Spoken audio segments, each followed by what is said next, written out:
ഒരുപാട് ദിവസം വെയിറ്റ് ചെയ്തില്ലേ ബായ്? ഇനി എത്ര സമയം വെയിറ്റ് ചെയ്യേണ്ടത് ബായ്? ചെയ്ത കാര്യമെല്ലാം നാശമായി പോയി. ഇപ്പൊ എന്താണ് സംഭവിച്ചത്? നിങ്ങൾക്ക് നിങ്ങൾ പറഞ്ഞൊക്കെ കേട്ടില്ലായിരുന്നു ബായ്? നിങ്ങൾ പറഞ്ഞ എല്ലാ ഓർഡറും ഞങ്ങൾ ഫോളോ ചെയ്തു. പുതിയ ആളെ ഇറക്കിയായിരുന്നു.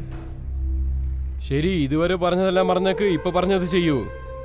ചൗധരി സാഹിബിനെ ചെന്ന് മീറ്റ് ചെയ്യൂ. പിന്നെ നിങ്ങൾക്കെല്ലാം താനെ മനസ്സിലാവും. ഇല്ല, അതൊന്നും വേണ്ട.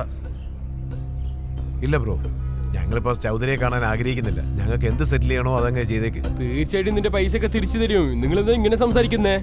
എന്റെ മേലെ നിങ്ങൾക്ക് വിശ്വാസമില്ലേ? എന്തിനാ ഇങ്ങനെയൊക്കെ സംസാരിക്കുന്നേ? എല്ലാം വളരെ വേഗം തന്നെ നടക്കണം. ഇതുവരെ ഗുൽസാർ സിംഗിനെ കുറിച്ച് ആരും കുറ്റം പറഞ്ഞതുമില്ല, അത് പറയാനുള്ള ധൈര്യം കാണിച്ചതുമില്ല. പറയണത് കേക്ക്.